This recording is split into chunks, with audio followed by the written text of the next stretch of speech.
Bom dia, boa tarde, boa noite, pessoal, tudo bem? Estamos aqui iniciando o MesaCast do MBA Spesalc em Engenharia de Software com o tema polêmico, hein, gente? Polêmico.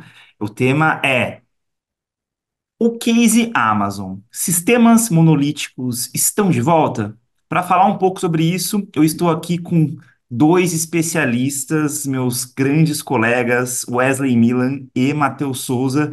Queria chamá-los para se apresentar, porque eu não consigo, eu não teria o cacife para apresentá-los. Acho que eles se apresentarem é a melhor forma aqui de trazer esses currículos maravilhosos. Então, professor Wesley Milan, por favor, se apresente. Quem é Wesley Milan? Fala pessoal, tudo bem? Vou entrar no mesmo ritmo aí. Bom dia, boa tarde, boa noite para todos. Eu sou o Wesley Milan. Eu já tô careca aí de trabalhar com a área de desenvolvimento de sistemas. Sou especializado em arquitetura de sistemas, principalmente o que tange ali aplicações de alta performance.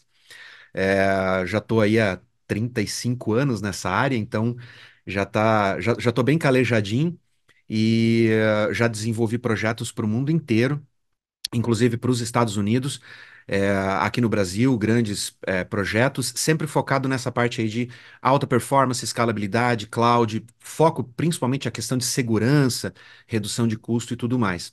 Né? Hoje eu tenho um canal no YouTube que chama Garagem do Inventor, onde a gente fala sobre tudo tipo, tudo quanto é assunto relacionado à tecnologia, porque eu não sou só um profissional da área de tecnologia, mas sou apaixonadaço por tudo que eu faço nessa área e tudo que tem nessa área. Então, eu elevo essa questão aí do fanatismo tecnológico um pouquinho ao extremo aí. Mas bom, eu acho que é isso. Não tenho muito mais para o que falar aí sobre a carreira. Muito obrigado, professor. Não tem como, né, professor, seguir essa área de tecnologia sem ter paixão, porque sem paixão não tem como continuar mesmo, assim. Bom, tirando a brincadeira, brincadeiras à parte, né? Muito obrigado pela apresentação, professor. Queria também chamar o professor Matheus para se apresentar. Matheus, é contigo. Quem é Matheus Souza?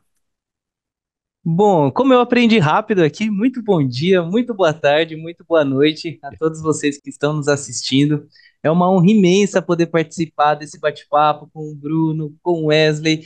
É realmente muito satisfatório poder conversar de bons assuntos com boas pessoas. Então, muito obrigado pelo convite. Novamente é um prazer estar aqui. Bom, eu sou o Matheus, trabalho há quase 10 anos com tecnologia, sou especialista em gestão de projetos, graduado em ciência da computação, amante da tecnologia desde sempre, então é o que a gente respira, faço parte aqui da equipe de coordenação do MBA Engenharia de Software. Então, é parte da nossa meta sempre estar antenados, buscando o que mais tem de discussões boas para os profissionais da engenharia de software trazer, e nada como arquitetura de software para polemizar um pouquinho esse bate-papo, não é mesmo, Bruno? Exato, Matheus. E o assunto de fato é um assunto polêmico. E também não poderia deixar de me apresentar para vocês. Meu nome é Bruno Cadre, faço parte da coordenação aí, do time de coordenação do curso de Engenharia de Software. Tenho 9 anos aí de carreira, né, de experiência.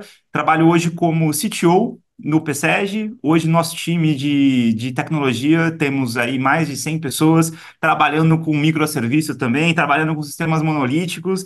Temos diversos sistemas aqui e a gente acaba escolhendo um tipo de arquitetura para o tipo de problema que nós temos. Mas, professor Wesley, nós temos uma polêmica muito grande que aconteceu em 2023, né? Em 2023, a Amazon, quando eu falo Amazon, entendam como a grande Amazon mesmo, a Amazon e-commerce, mas principalmente a Amazon AWS, né? A AWS, que é a Amazon Web Services, que disponibiliza aí para todo o mercado, né? Ela é a maior do mercado hoje. Temos três concorrentes, né? Que é a Amazon AWS, GCP, que é o Google Cloud Platform, e também a Azure. E a Amazon, ela disponibiliza um serviço que é muito importante, né? Muito utilizado aí no mercado, que é o Lambda, e sempre foi uma precursora da questão da discussão das publicações sobre microserviços, né? Em 2023, o que que aconteceu, professor? Em Em 2023, a Amazon deixou de utilizar uma arquitetura de microserviços no seu serviço de streaming, né, que é o Prime Video, Uhum. para mudar isso pra uma coisa mais monolítica. E aí, bom, o senhor deve ter acompanhado, né? Um frisson danado em toda a comunidade de tecnologia, dizendo, pô, um microserviço acabou, agora está todo mundo indo para monolito.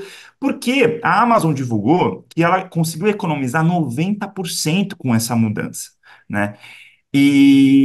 Bom, trazendo esse contexto, o contexto é mais ou menos esse. O que que eu queria primeiro que o senhor falasse, professor Wesley?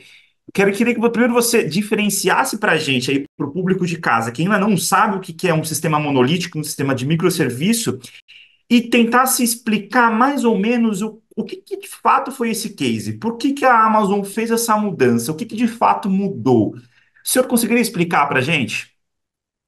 Bom, vou tentar. Vamos lá, vou tentar. Ah, quando a gente pega toda a história aí do desenvolvimento de software, fiquem tranquilos, eu não vou começar lá pelos anos 70, tal, vou ser mais resumidinho, tá?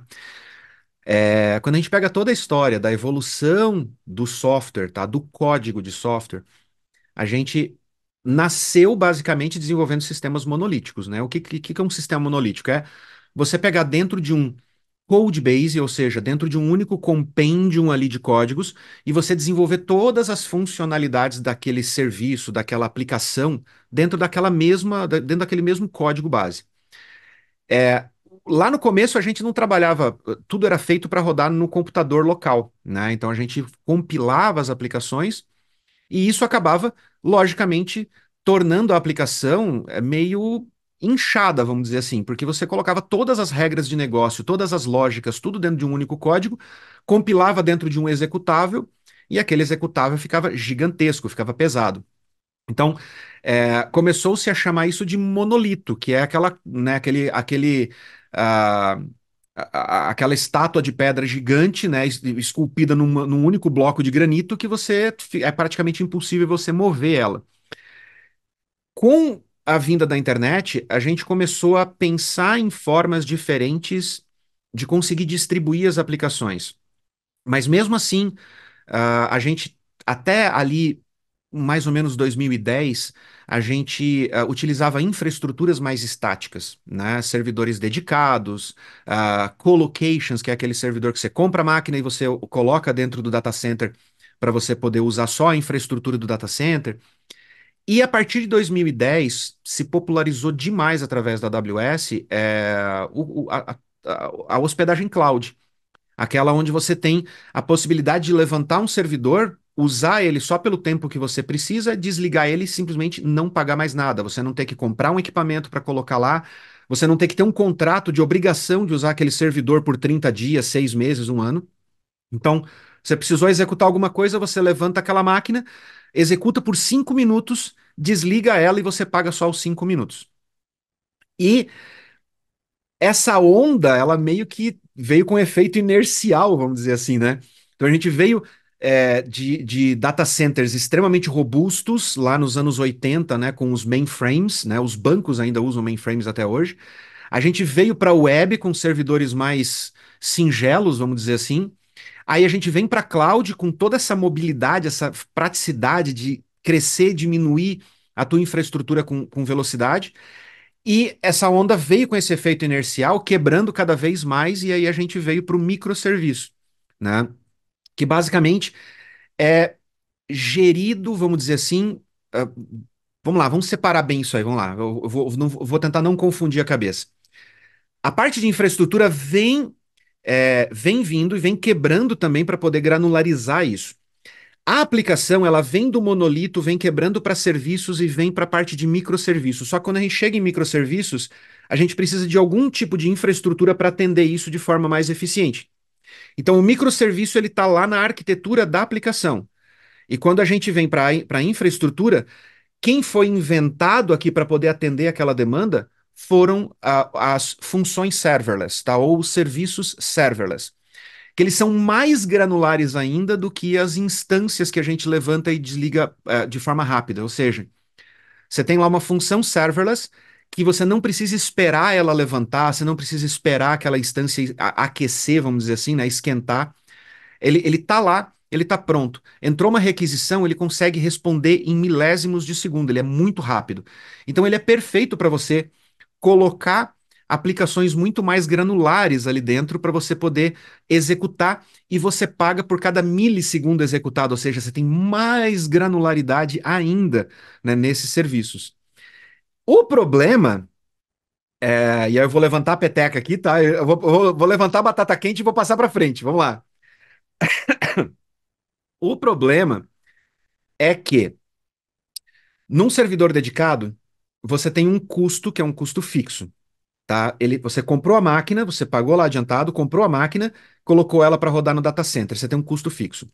Quando você vem para cloud, a imaginação de quem nunca trabalhou com cloud é que uma instância em cloud com a mesma configuração daquele teu servidor dedicado vai custar mais barato.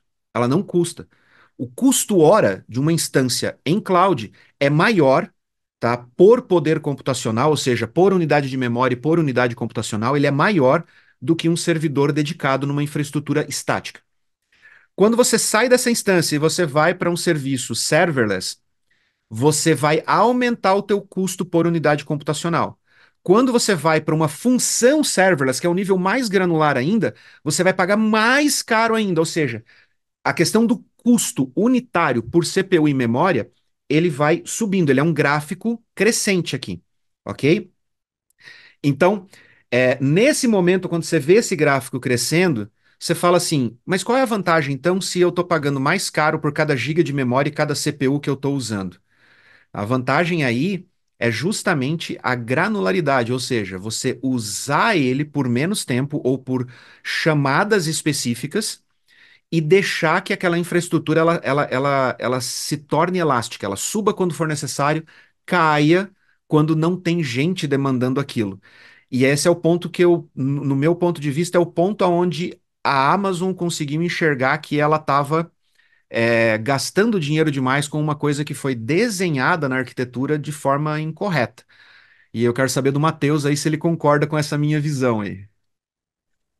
Concordo totalmente, professor Wesley. Inclusive, acho que até aproveitando um gancho nessa história das Big Techs surgindo, criando esses serviços de infraestrutura em nuvem, a gente observou também a crescente dos times de desenvolvimento de software que começaram a ficar cada vez mais espalhados ao redor do mundo. É muito comum hoje a gente ter algum amigo que trabalha aqui no Brasil que presta serviço para fora.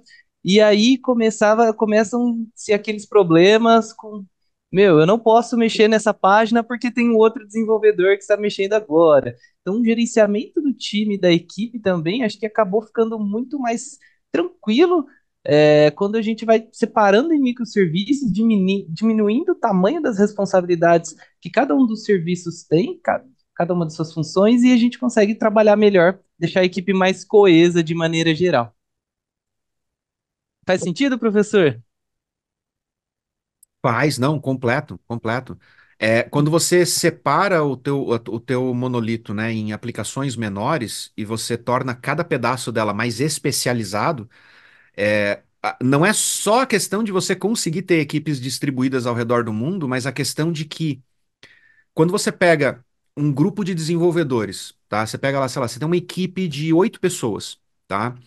Você pega essas 8 pessoas e você bota ela para cuidar do monolito, sei lá, um sistema ERP, por exemplo, onde você tem contas a pagar e a receber, controle de estoque, recursos humanos, marketing, você tem tudo dentro de um único código.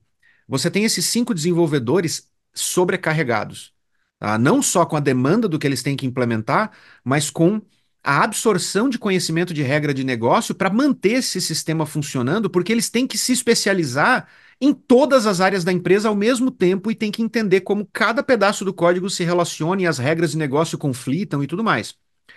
Quando você quebra esse serviço, né, essa aplicação em serviços menores, você está pegando equipes menores até, equipes de 3 pessoas, 4 pessoas. Você está pegando essa equipe e está colocando ali, falando assim, ó, pega o sistema de controle de estoque, torne-se especialista nisso, tá?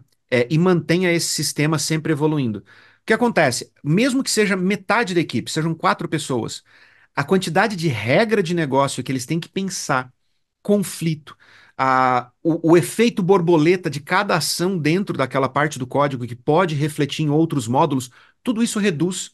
Reduz drasticamente, a equipe trabalha mais sossegada, mais tranquila, trabalha integrando melhor os outros serviços, porque quem está fazendo o módulo de contas a pagar é, vai implementar testes, vai implementar interfaces. O cara que está implementando o módulo de estoque vai consumir aquelas interfaces para fazer os testes sem precisar incomodar a equipe que trabalha com contas a pagar e com com os outros módulos. Então, isso isso melhora, reflete no ânimo da equipe, na motivação, em tudo que ela está fazendo para desenvolver. Mas isso tem um custo, né? Tem uma consequência aí, que é a questão do custo de infraestrutura, né? E é onde a Amazon. Eu tô. Parece que eu tô enrolando para falar, né, a respeito da minha opinião, mas De vamos lá. forma alguma, professor, de forma alguma. Porque é um assunto complexo mesmo, né? Talvez não tenha nenhuma resposta 100% correta. Mas uma É, coisa me chamou muito a atenção nessa sua conversa junto com o Matheus, né? Principalmente quando você falou sobre que provavelmente a decisão de trazer a arquitetura de microserviços para um serviço igual ao Prime Video, porque provavelmente foi uma decisão incorreta. Aí eu fiquei me perguntando, como que uma empresa do tamanho da Amazon, com os engenheiros que tem, sendo essa precursora dessa arquitetura de microserviços, comete um erro tão crasso desse, assim, eu digo um erro desse de milhões, de talvez de bilhões, que há muito tempo estava sendo consumido, e agora simplesmente eles perceberam que eu indo para o monolito, nesse caso, né, do Prime Video, eu reduziria 90% do custo. Professor Milan, eu tô aqui, você está vendo, né? Eu tô vendo aqui só para colocar as polêmicas e as pimentinhas na conversa. O que que o senhor acha que deve ter acontecido? O que se passou na cabeça do CTO do Prime Video para tomar essa decisão? Será que foi algo, uma jogada de marketing para trazer essa arquitetura na comunidade, para fomentar isso? Ou o que leva a decisões como essa, assim? Eu sei que não tem uma resposta certa, e também aqui a gente só está jogando aqui ideias, porque ninguém aqui conheceu alguém que trabalhou ou que estava no Prime Video, né? na Trabalhando equipe. com esse tipo de arquitetura. Mas isso ficou no ar, professor. O que que você teria a dizer sobre isso? Bom, vamos lá. Para a gente poder falar, eu acho que para poder falar a respeito de possibilidades, né, das possíveis tomadas de decisão que levaram a isso, é muito importante primeiro entender o que que era aquele sistema, tá? Então vamos lá. Esse sistema específico, ele era o sistema responsável pela parte de é, encoding, tá? E verificação de erros nos vídeos. Então, ele não era o sistema que entregava o vídeo lá para o consumidor final, não era o sistema que, sei lá, fazia o primeiro processamento do vídeo quando um filme novo era subido lá para o Amazon Prime e ele processava. Não, ele era uma etapa muito específica do processo como um todo.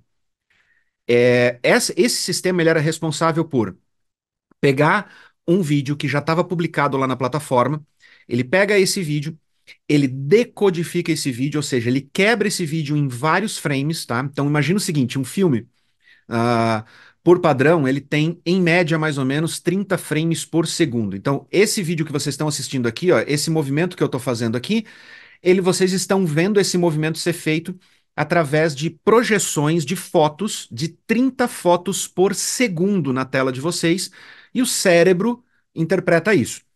Para você analisar um vídeo, você tem que, de forma lógica, vamos dizer assim, né? Você tem que quebrar esse vídeo nas fotos ou frames que compõem ele. Então, para cada segundo de vídeo, você tem 30 fotos. Então, um vídeo em 4K, você vai ter 30 fotos 4K por segundo. Então, é muita coisa, é muita informação. E o algoritmo, para fazer análise, ele faz análise de cada pixel desse na tela.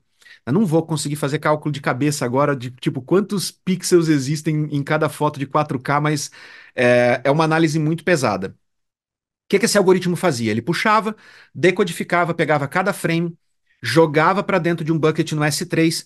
Um outro serviço pegava cada um desses frames, analisava eles sequencialmente para ver se tinha algum frame falhado, quebrado, uma sequência de frames incorretos, e aí ele disparava rotinas de correção.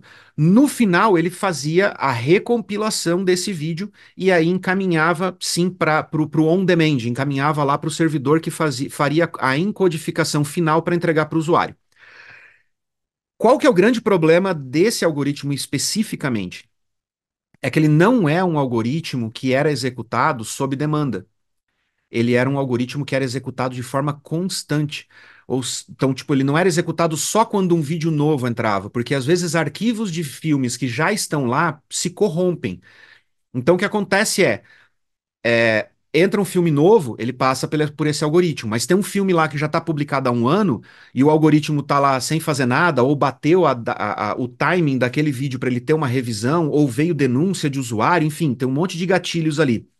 Ele pega aquilo de novo e reprocessa aquele filme.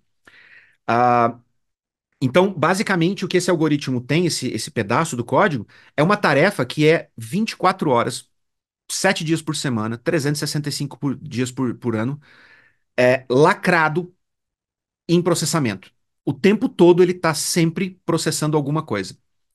E é justamente esse o ponto que é, incorre no custo alto. Quando a gente fala de serverless, lembra que eu falei agora há pouco sobre a questão do custo por unidade computacional? Então, o que acontece? Quando a gente fala de serverless, a gente está falando de custo por unidade computacional que chega, dependendo do serviço, chega a 3 vezes, 4 vezes o que custa um servidor dedicado ou uma instância fixa. Né? Especialmente se você pega lá na Amazon, por exemplo, na AWS, você contrata lá uma instância reservada, paga adiantado, você consegue descontos lá que, se não me engano, chega a 70%. Então, uma instância EC2 reservada custa 70% mais barato do que uma instância EC2 on demand. E uma instância on demand é muito mais barata do que o mesmo código sendo executado numa Lambda. A vantagem do Lambda você tem uma demanda muito rápido, tipo, 8 horas da manhã você tem um pico de acesso. A Lambda vai te responder imediatamente. Terminou esse pico de acesso, caiu. Veio mais um pico de acesso, ele responde. Isso numa EC2, a EC2 precisa ali de 3, 5, 10 minutos para levantar a quantidade de instâncias necessárias para atender essa demanda.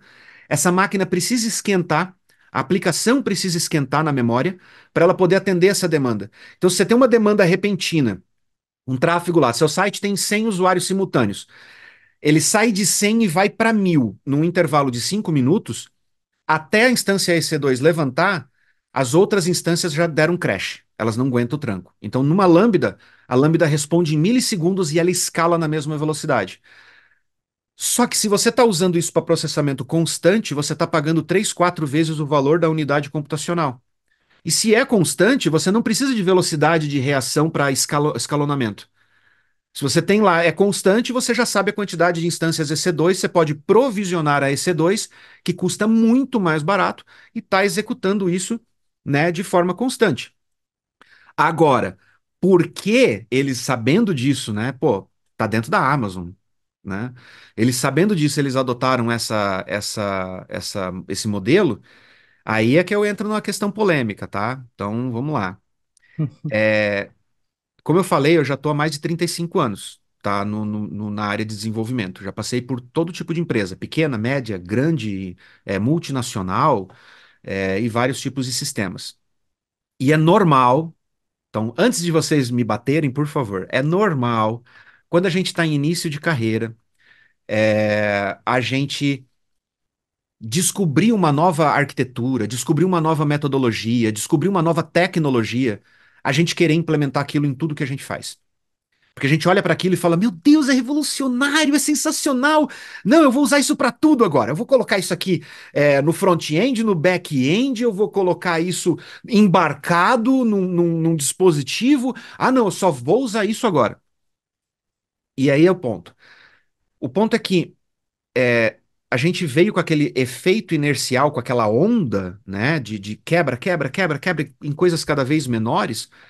E uma hora essa onda tinha que bater num paredão de pedra, né? E tinha que tomar um tombo. Ah, quem já é mais velho, né? Quem já tá mais surrado aí no mercado, A gente entende que cada solução ela tem uma aplicação melhor para ela, ela tem um resultado melhor para determinadas finalidades. Né? O pessoal até tem um meme que rola na comunidade de desenvolvimento que é tipo, pergunte para um sênior como fazer a implementação de uma solução e ele sempre vai te dar a mesma resposta: depende. É porque na realidade é assim mesmo, depende. Se você não tem experiência, você vai vir, né, com o peito cheio e vai falar assim: eu tenho a solução, é microserviço, eu tenho a solução, é tal coisa, eu tenho a solução, né? Por quê? Porque você só conhece aquela solução. Agora, quando você já está mais rodado no mercado, você já teve que implementar várias soluções, várias arquiteturas em vários tipos de data centers diferentes. O que você faz? Você olha para aquilo e você fala: depende. Vamos conversar mais? Me conta como você quer que ele funcione. Me conta qual é o tempo de resposta. Me conta, você vai fazer campanhas de marketing massivas? O sistema precisa reagir rápido ou pode ter uma taxa de crescimento e elasticidade mais longa? É, vai rodar isso em Linux ou você quer que rode em Windows? Tem 1 milhão de perguntas que você precisa fazer antes de você tomar a decisão de qual arquitetura você vai usar, em qual tipo de infraestrutura você vai rodar. Até dentro do código, como você vai desenhar, você vai usar uma estrutura MVC, você vai usar uma estrutura orientada a serviços, como é que você vai fazer isso? Então, é sempre no depende. Só que a sensação que eu tenho é que era uma equipe muito jovem, que recebeu uma responsabilidade muito grande, e ela quis usar tecnologia emergente para poder mostrar que ela estava sim atualizada com tudo e tal, tudo mais, e eles acabaram implementando aquilo da maneira como eles sabiam implementar. Mas é bom também, eu tenho que dar um tempo para vocês falar também, né? Que eu me empolgo aqui, gente. Vocês têm que me interromper, que eu fico assim, se vocês deixarem, eu fico tagarelando aqui. Não, De forma alguma, professor, de forma alguma. Mas isso que você falou é muito interessante, né? E eu vou confessar que quando eu estava lá em 2016, 2017, quando eu soube pela primeira vez sobre microserviços, né? Inclusive, um colaborador nosso, da equipe que eu trabalhava, trouxe isso e foi um frisson na nossa equipe. Todo mundo parou. Eu lembro até hoje de parar todo mundo, a gente se juntar numa sala e começar a mapear do tipo, não, isso aqui, o Matheus, acho que na época a gente trabalhava junto, né, no mesmo, na mesma equipe, né, que era o sistema acadêmico do MBA Pesalc, né, e aí parou todo mundo, começamos a mapear todos, assim, não, isso aqui pode ser microserviço e tal. E quando a gente foi ver, a gente falou, cara, nós não temos maturidade. Primeiro, nós não temos maturidade para fazer essas quebras. Em alguns casos fazia sentido, e aí começou a pensar, poxa, isso aqui vai ficar muito caro, né? E também tem uma coisa que tem uma pitada de economia aí também, professor, eu penso, né? Porque é muito coincidente essa mudança, esse movimento do Prime Video vir em um momento onde, em 2023, né, onde as alta de juros dos países, né, principalmente dos Estados Unidos, aumentou bastante. O investimento em tecnologia diminuiu muito, porque quando você tem uma alta de juros muito grande, todo mundo prefere ficar numa renda fixa, por exemplo. Por que eu vou correr riscos se eu consigo ter 3, 4, 5% sem risco algum, investindo na maior moeda do mundo, que é a moeda americana, né? E aí o investimento em tecnologia caiu bastante. Se você olha em 2023 a Nasdaq, por exemplo, caiu tanto que chegou até a quebrar um banco, né, que é o Silicon Valley Bank, que caiu e quebrou tudo, né? Então eu tenho essa teoria também, né, de que até certo ponto era aceitável, todo mundo achava legal, tá funcionando. Aí, quando a grana começou a diminuir, o pessoal começou a bater, né? O pessoal pensou: peraí, vamos dar uma olhada aqui. Será que a gente não consegue dar uma otimizada? Será que vale a pena continuar com o microserviço? E eu não queria estar na sala dos engenheiros que, no momento em Não, que e eles estavam junta, discutindo eu isso, acho que é um né? efeito, eu acho que o que você, esse ponto que você levantou faz total sentido, mas junta isso a um efeito cascata, tá? Que é o seguinte, junto com todo esse movimento econômico aí, a Amazon até aquele ponto, tá? Até 2022, acho que 2021, 2022, a Amazon era tipo um abraço de mãe, né? Todos os produtos, exceto a AWS. A AWS era o único que era uma empresa completamente independente já desde 2006, se eu não me engano, tá? É a única do conglomerado que era completamente independente desde 2006. Mas todos os outros projetos, inclusive o Amazon Prime, fazia parte do abraço de mãe ali da Amazon. Com essa mudança econômica, com essa situação e tal, e a Amazon em si, o e-commerce da Amazon também perdeu muita venda, né? Passou por dificuldades, inclusive com questão de concorrência chinesa e tal, tudo mais dentro dos Estados Unidos. A, a Amazon começou a separar as empresas ou os projetos em empresas e começou a virar e falar assim: ó, seguinte, Amazon Prime. Agora você está aqui com as suas próprias pernas. Esse aqui é o teu orçamento, é o teu budget, tá? E você tem que alcançar ali o break-even e tem que se sustentar. Você tem que se manter. Projeto X, projeto Y, projeto Z. Foi isso que eles foram fazendo. Eles foram desmembrando os projetos e dando independência para eles. Para que eles fizeram isso? A Amazon estava tendo prejuízo e ela não sabia de onde estava vindo o prejuízo, né? Então ela começou a desmembrar os projetos para que cada projeto se tornasse independente, se tornasse menos dependente daquela infraestrutura gigantesca global do grupo Amazon, e para mostrar, tipo assim, ó, cara, ou anda pelas próprias pernas ou fecha, né? Porque a gente não tem como ficar bancando prejuízo aqui para vocês funcionarem. E eu acho que foi mais ou menos aí que começou a, a refletir a questão de custos e cada um desses projetos, né, e principalmente aí o case do Amazon Prime, mas isso aconteceu em menor escala e menos polêmico com outros projetos dentro da Amazon também. Eu acho que foi justamente nesse ponto em que a galera olhou e falou: ó, o custo está muito alto para a receita que a Amazon Prime está tendo. A gente não tem mais o fomento do grupo principal. Então, onde é que a gente pode melhorar? Então vai uma equipe de marketing aqui trabalhar com aumento de receita, mas vem a equipe técnica aqui e vamos trabalhar com a redução de custo, né? E daí é nessa hora que o cara olha. Mas eu acho bem importante a gente levantar um ponto aqui que é muito crítico, tá? Que assim, na época essa polêmica toda se levantou, principalmente com essa questão de, meu Deus, eles regrediram 20 anos e voltaram para o monolito. Não foi bem assim, sabe? Tipo, é um pouco de exagero falar que a Amazon voltou para o monolito. Primeiro, É, esse era um. Pode falar. não, não, professor, pode fechar a linha de raciocínio e aí eu quero levantar mais um ponto com relação a isso, aproveitando esse gancho da época econômica, como estava, acho que eu tenho mais um ponto para acrescentar. Beleza.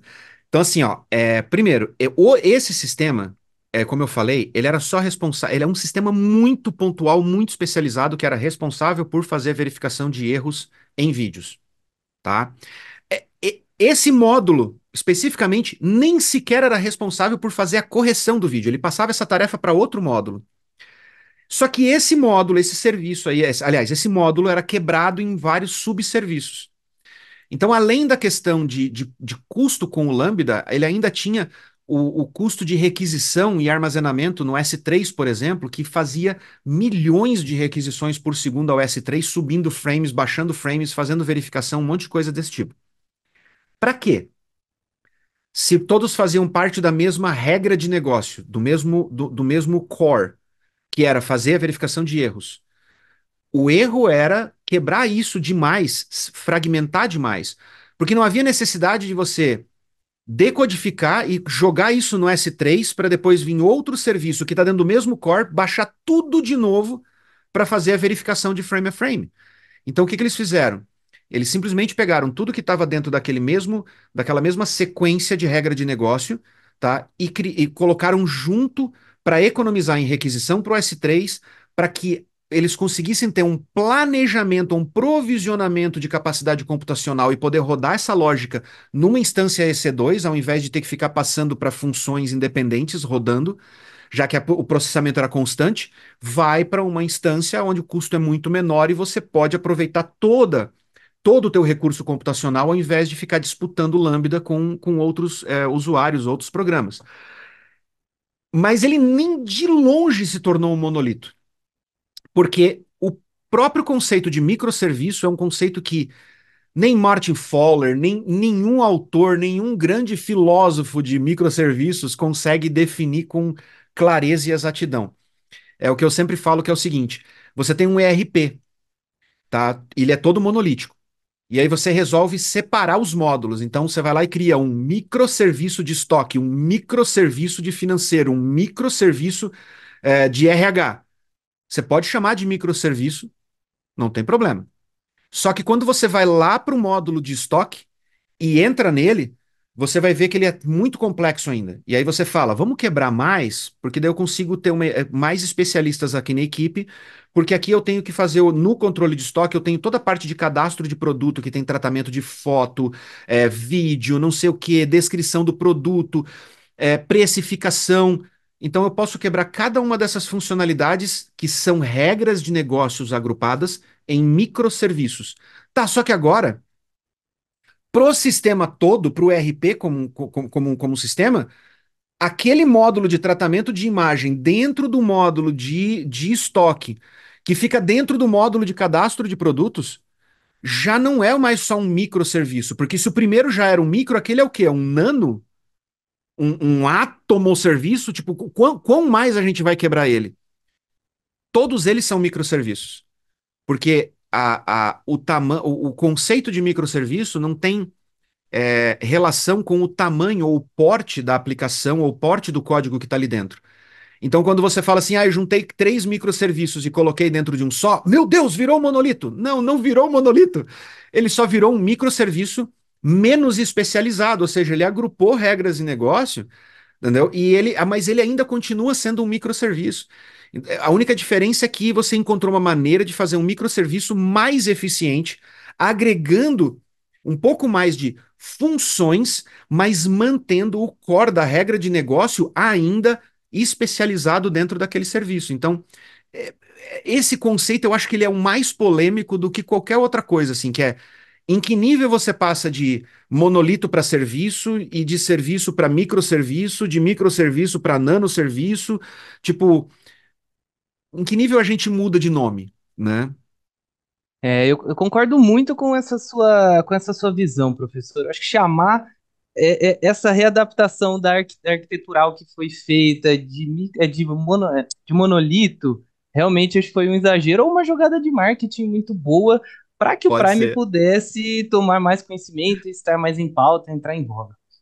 Porque se a gente for pensar, voltando ali um pouco na questão de que motivo, como assim, né? O pessoal do Prime Video desse tamanho tomou uma decisão tão errada assim? Às vezes eu me pergunto se não são daquelas decisões aqueles projetos que foram feitos para ser um MVP e simplesmente a liderança falou: Meu, está bom, vamos lançar para hoje e vamos fazer com que isso aconteça. Porque parando para pensar, se a gente fosse fazer pensando aqui, né, nos componentes que estavam sendo utilizados nessa arquitetura. A gente estava falando de step functions, é um work, para quem acho que não conhece muito bem sobre a nomenclatura AWS, é um workflow onde você pode trabalhar com orquestração, machine learning, e nessa step function, cada mudança de estado gera-se uma cobrança, e a gente tinha numa outra ponta, né? Acho que esse foi o principal problema, o orquestrador. Na outra ponta, um bucket, que é basicamente o local onde se armazenam arquivos diversos. E toda operação de Tier 1, ou seja, leitura, escrita, enfim, é cobrada também. Então, eu fiz para deixar a conversa até mais um pouco curiosa, professor Wesley e professor Bruno, vocês assistiram Matrix?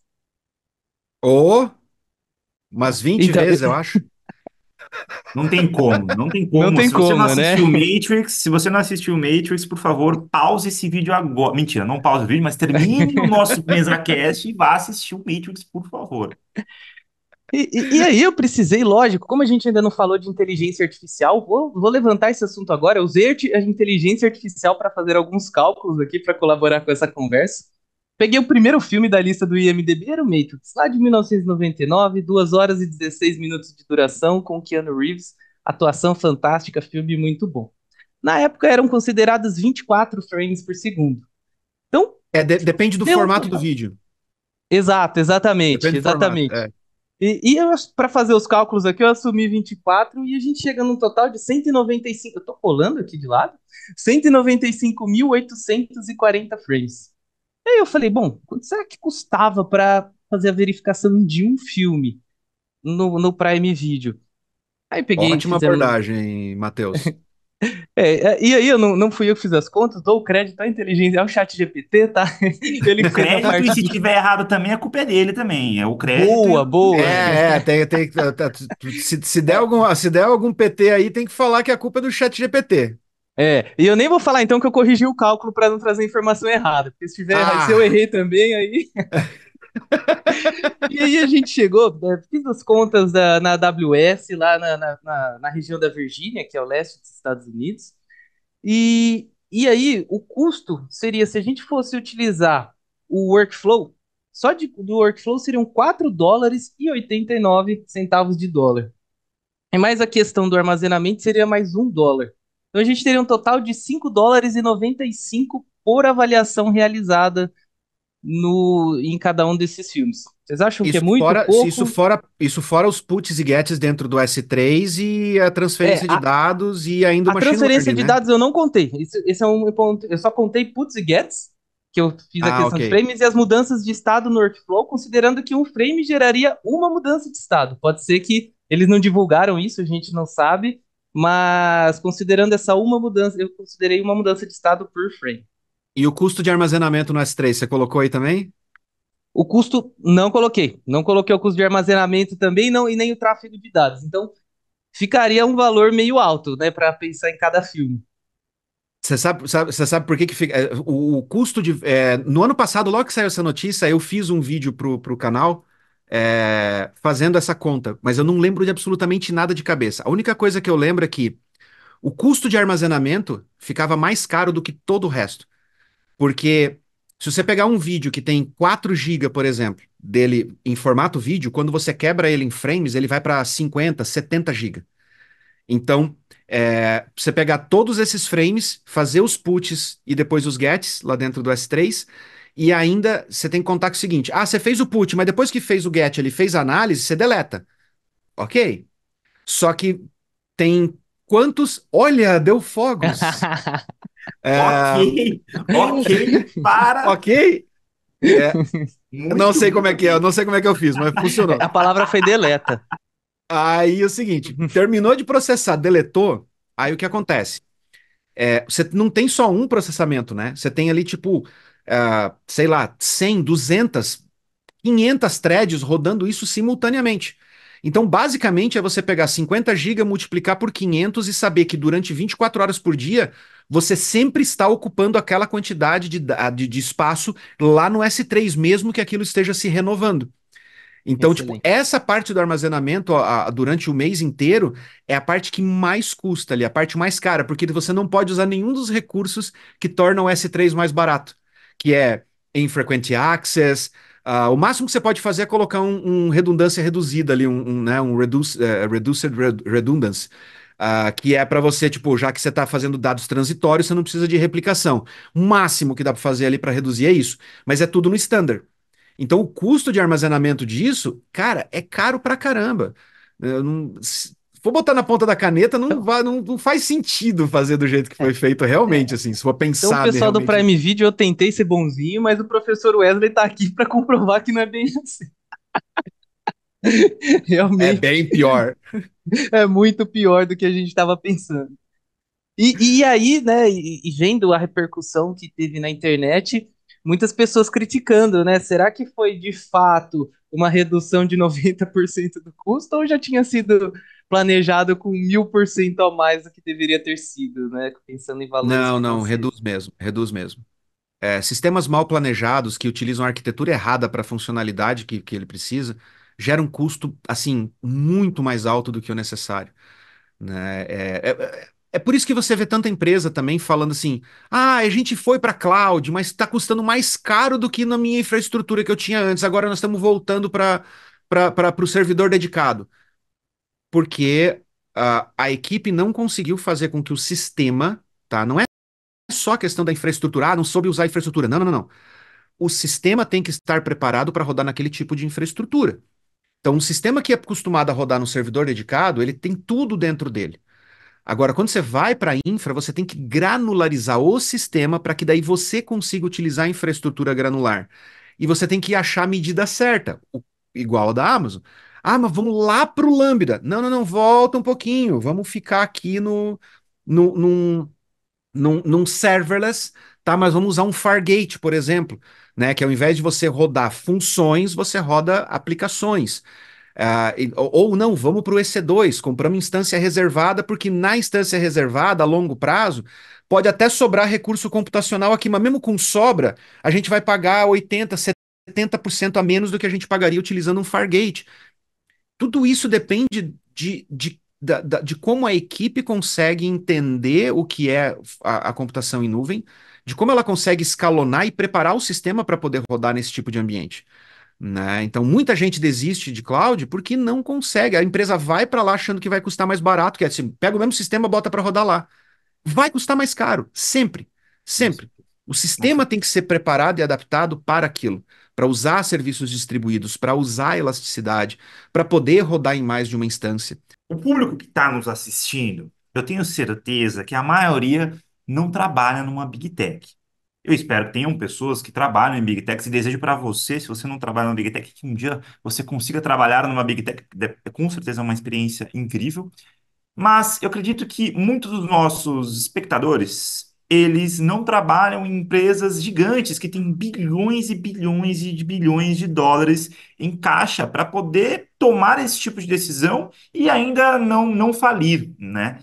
E para o nosso público, eu acho que para que ele saia desse MesaCast com uma informação muito importante, eu queria que a gente aproveitasse esses minutos finais que nós temos para justamente dar dicas para o nosso espectador para que eles não cometam esse tipo de erro, né?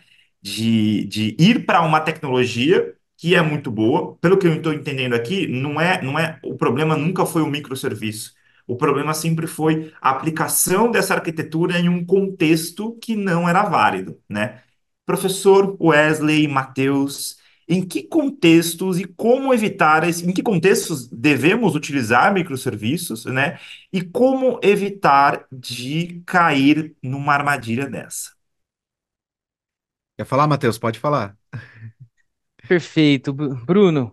Eu gosto assim, quando a gente está falando de negócio, a gente tem que pensar no risco que a nossa infraestrutura pode fornecer ao negócio. Normalmente, se a gente vai nadar numa lagoa, a gente, fazendo uma analogia aqui, a gente não pula de cabeça. Dá para colocar o dedo do pé ali primeiro para ver se a água está muito gelada, para ver se realmente a gente vai conseguir entrar ali naquela lagoa e lidar com ela daquele jeito.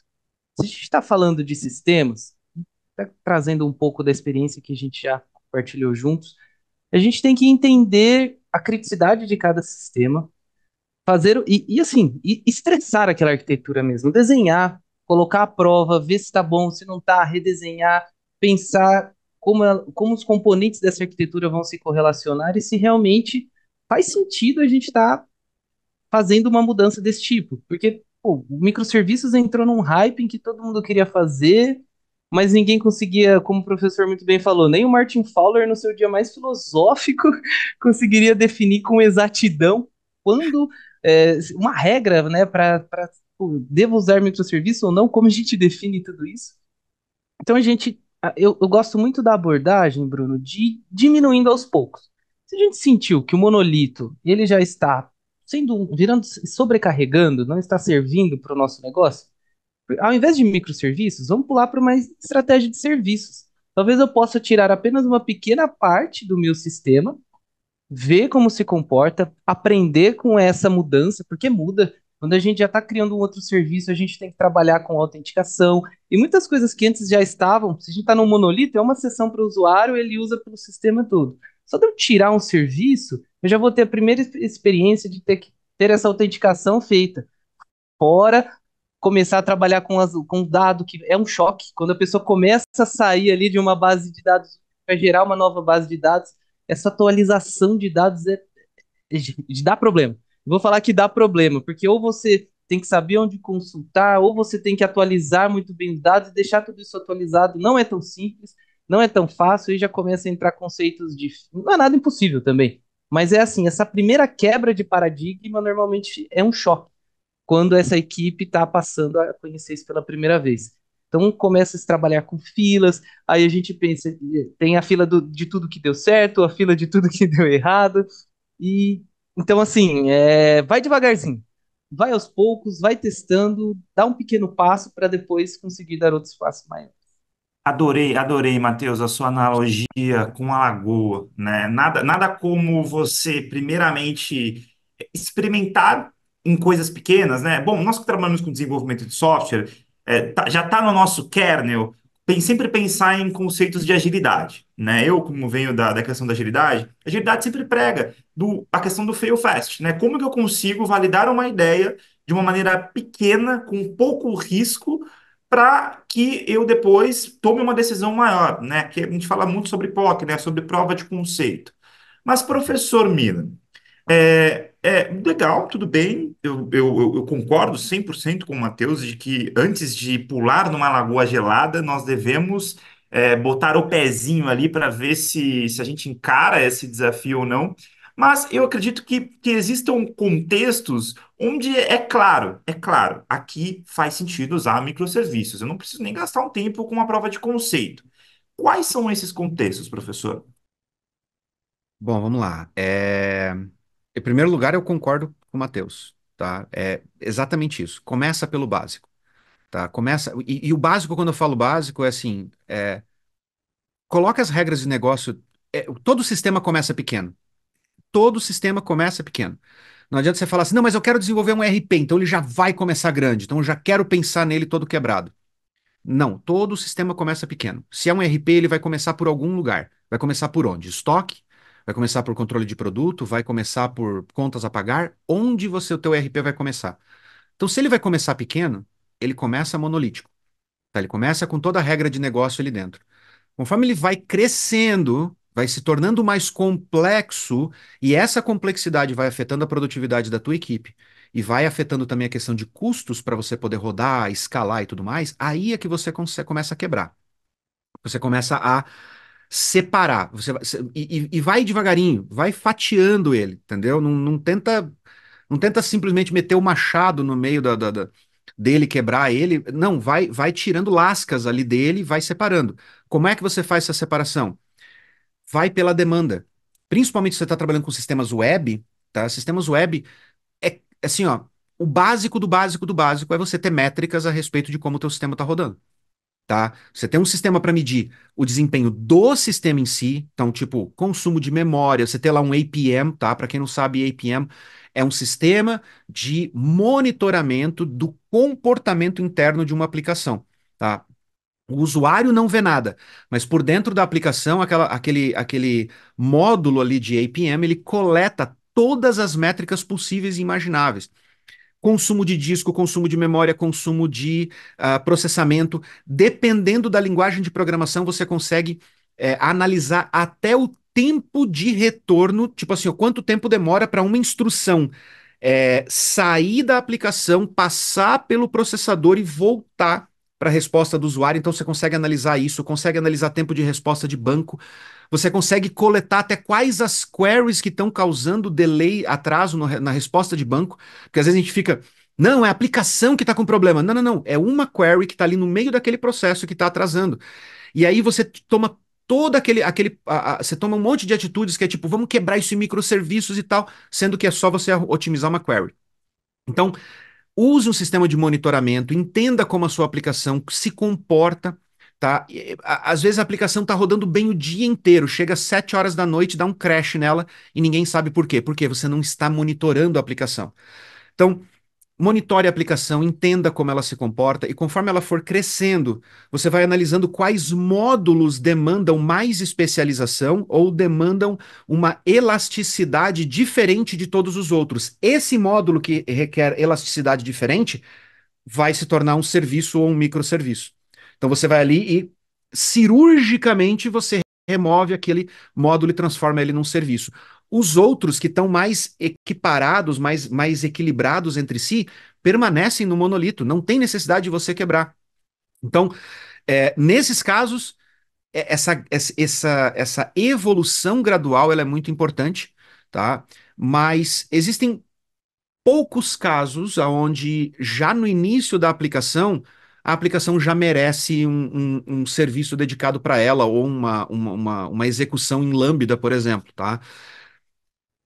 E aí posso citar um milhão de exemplos, mas todos eles têm uma coisa em comum.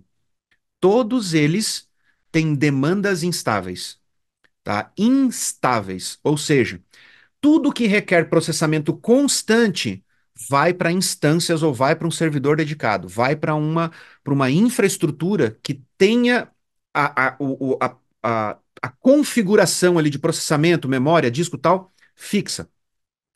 Se o tráfego recebe oscilações de demanda muito drásticas e principalmente você não sabe quando, tá? Elas são imprevisíveis. Tipo, pode acontecer uma demanda, por exemplo, sistema de rastreamento de carros, tá? Que coleta informação lá do GPS, joga para dentro de uma base de dados e joga numa tela para alguém ficar monitorando e se um carro for roubado, ele poder acionar a polícia. Esse sistema de monitoramento pode sofrer demandas maiores em determinados períodos. Então, houve um roubo, houve um problema. Segunda-feira, 8 horas da manhã, todos os caminhões, as frotas estão se movimentando e o sistema se sobrecarrega com demanda. Ao sábado, à 1 da madrugada, todos os caminhoneiros estão parados, não tem nenhuma informação sendo enviada para o sistema de rastreamento. Então, se você tem esse tipo de oscilação, sim, esse tipo de sistema merece ir para um sistema serverless que consiga atender picos de demanda com muito mais velocidade e que, quando estão ociosos, eles reduzam drasticamente ali os custos de operação. Então, não importa qual é o sistema, não importa qual é a finalidade, sempre está relacionado, a questão de custo está sempre relacionada com demanda, oscilação de demanda. Se é constante, instância fixa. Se é oscilante, pode ser que aquele sistema mereça uma plataforma serverless. Mas mesmo assim é bom analisar, tá? Eu já tive sistemas de clientes de consultoria que ele tinha oscilações, né, de Uhum. tráfego, mas quando foi para uma solução serverless, não, a solução serverless não reduziu o custo. Ela aumentou os custos. E aí o que a gente teve que fazer foi uma análise muito mais profunda na lógica de negócio para primeiro otimizar a aplicação e banco de dados, para daí a Uhum. gente pensar em serverless, tá? Sim. Mas a única situação que pode assim, ó, disparar o gatilho do pode ser serverless são aplicações que têm demandas, É, né, essas, oscilantes. essas oscilações, né, essas demandas que exigem um alto processamento, Isso. mas elas não são constantes e Não são acaba que o constantes. serverless ajuda bastante. É só lembrar, Professor, é só lembrar o seguinte: 10 horas de execução de uma instância EC2 custa 3 vezes menos do que 10 horas de execução com a mesma capacidade computacional no Lambda. Só lembrar disso. Então, assim, para que vale a pena você migrar para o Lambda, no Lambda você tem que ter picos de acesso, tá? Que a quantidade de tempo que a aplicação fica em execução acima da linha média, tá? Seja menor do que o tempo total de execução. Então, você tem 10 horas, Uhum. você tem 2 horas de pico por dia. Aliás, desculpa, vamos lá, Sim. 24 horas por dia, vamos pegar um dia cheio, né? Você tem 24 horas de execução. Você tem ali 2, 3, 6 horas de pico. E no resto, a linha fica abaixo da linha média de custo, né? Da linha média de execução. Já vale a pena você considerar fazer uma simulação ali de custo, tal, tudo mais para ir para Lambda. Agora, se durante as 24 horas do dia você fica no pico, tipo, Faz durante sentido. 8, 10, É, 12 horas, faça os cálculos com bastante cuidado, porque ou pode ficar no 0 a 0 ou pode acabar custando mais caro no Lambda. com certeza. Professor Wesley, Matheus, peço desculpas, mas infelizmente terei que encerrar. Esse assunto tá de altíssimo nível. Espero que você aí de casa esteja aproveitando. E aí, para fazer um pequeno apunhado aí dos aprendizados da nossa MesaCast, acho que é uma frase que define tudo isso que a gente conversou aqui. E o que eu espero que o CTO da Prime Video esteja me ouvindo, que é a Tudo frase depende. para Au. quem só sabe usar martelo, todo problema é prego. Não caia nessa armadilha de jeito nenhum, de jeito nenhum. Uma outra coisa que eu entendi, os professores podem discordar de mim, mas espero que não discordem, porque nosso tempo está muito curto, é que microserviços existe contexto, maturidade, time Sim. e, em alguns momentos, pouquinho de dinheiro também. E, como disse o nosso querido professor Matheus, comece pequeno. Comece pequeno, porque quando você começa pequeno, você mitiga riscos e isso pode fazer você economizar muito dinheiro. Professor Wesley, professor Matheus, muitíssimo obrigado pela participação, obrigado pela essa discussão de altíssimo nível. Eu espero que você aí de casa tenha aproveitado. Esse MBA Cast é um oferecimento do MBA Uspezalc e Engenharia de Software. Se você quer ver esse tipo de discussão, esse tipo de assunto e um pouquinho mais, que tal fazer o curso MBA em Engenharia de Software, hein? Tá aqui no nosso site, MBA Uspezalc. Pesquisa lá, você vai ver o engenharia de software ali, muito fácil. Você clica lá, tem muito mais informações, mensalidade, tudo que você precisar, todas as dúvidas que você tiver vão estar lá. Você pode acessar o site do MBA Pessoal, que lá você vai ter diversas informações. E eu espero que você tenha aproveitado. Um abraço, o meu bom dia, o meu boa noite, o meu boa tarde a todos vocês, professor Wesley. Muito obrigado, Matheus. Eu que Muitíssimo agradeço. obrigado também pela discussão. O meu até mais a vocês. Eu espero que até logo. Tchau, Muito tchau. obrigado. Valeu, Tchau. galera.